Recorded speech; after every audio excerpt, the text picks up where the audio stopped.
Setelah wafatnya Abu Bakar As-Siddiq radhiyallahu anhu, tanggung jawab memimpin umat Islam jatuh ke pundak salah satu sahabat Nabi Muhammad yang paling kuat dan visioner, Umar bin Khattab dikenal karena kekuatan, keadilan, dan ketakwaannya kepada Allah. Khilafahnya menjadi era keemasan dalam sejarah Islam, mengubah negara kecil Madinah menjadi kekaisaran yang luas dan tertata rapi, membentang jauh melampaui Jazirah Arab.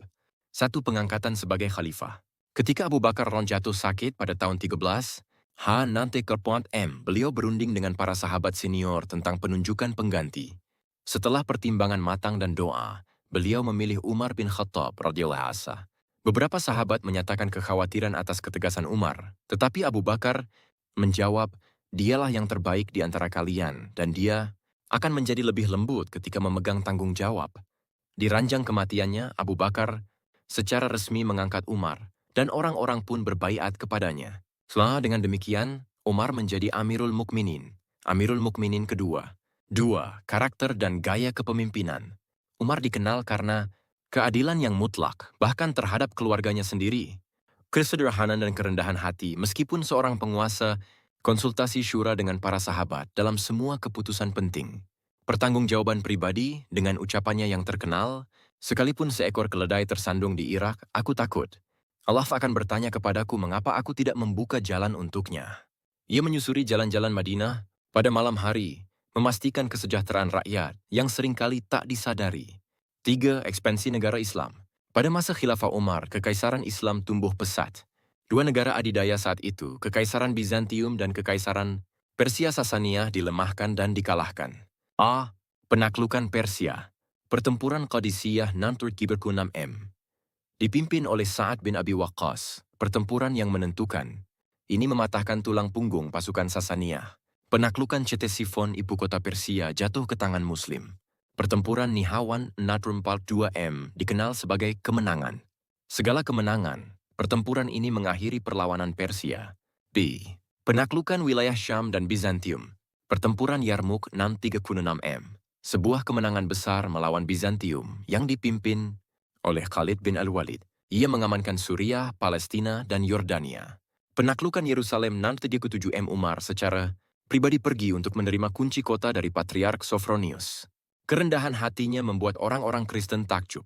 Mesir 462M di bawah komando Amr bin al-As, Mesir ditaklukkan, termasuk Alexandria. 4. Reformasi administratif dan sosial. Sistem peradilan. Umar membangun sistem peradilan yang tepat. Hakim-hakim qadis diangkat. Pengadilan-pengadilan dibentuk. Keadilan diterapkan secara merata kepada semua orang. B.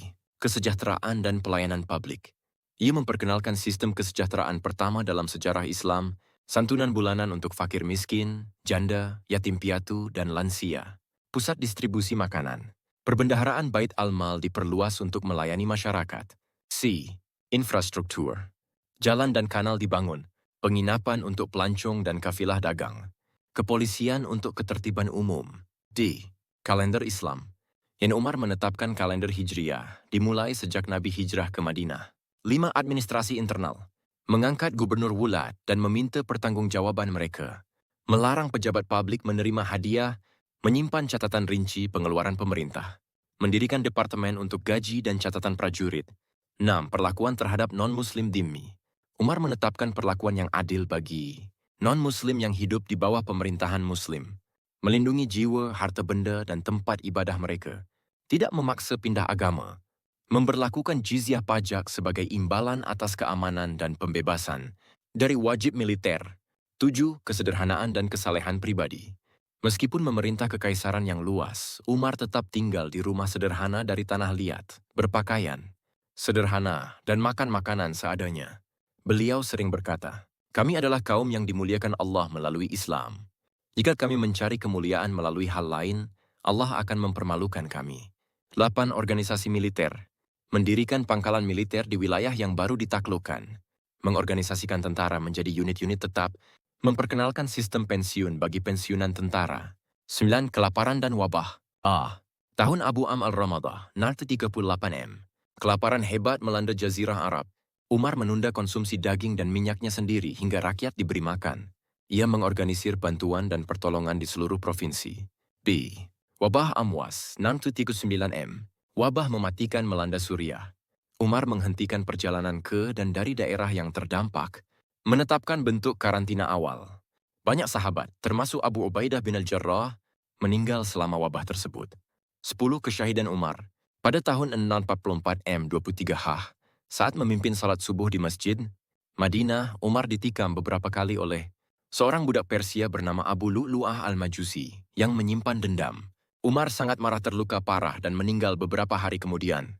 Sebelum wafat, beliau menunjuk Dewan Syura yang terdiri dari 6 sahabat untuk memilih khalifah. Berikutnya Utsman bin Affan, Ali bin Abi Thalib, Abdurrahman bin Auf, Sa'ad bin Abi Waqqas, Az-Zubair bin Al-Awwam, dan Talha bin Ubaidullah. Ia dimakamkan di samping makam Nabi Muhammad dan Abu Bakar. Aura di Masjid Nabawi. 11. Warisan Umar bin Khattab. A. Gelar dan kehormatan. Dikenal sebagai Al-Faruq, orang yang membedakan antara kebenaran dan kepalsuan. Disebut Amirul Mukminin, gelar yang pertama kali digunakan pada masa pemerintahannya. B. Kontribusi.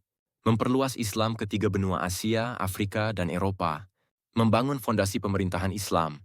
Menjadi teladan bagi kepemimpinan yang bermartabat, adil, dan bertanggung jawab. C. Pengaruh global. Bahkan sejarawan non-Muslim pun memuji kepemimpinannya. Michael Hart menempatkannya di antara orang-orang paling berpengaruh dalam sejarah. Sejarawan Delesi O'Leary menggambarkannya sebagai salah satu penguasa, paling berkuasa dan berpengaruh sepanjang masa. Kesimpulan, sebuah teladan sepanjang masa. Khilafah Umar bin Al-Khattab radhiyallahu anhu bukan hanya periode kemenangan militer dan perluasan wilayah. Masa ini merupakan masa kekuatan, moral, fondasi hukum, keunggulan pemerintahan, dan kebangkitan spiritual. Kekuasaannya hanya berlangsung selama lebih dari 10 tahun, tetapi mengubah jalannya sejarah selamanya. Hingga kini, Umar tetap menjadi simbol keadilan Islam, ditakuti oleh para tiran, dicintai oleh kaum tertindas, dan dikenang sebagai salah satu pemimpin terhebat yang pernah ada.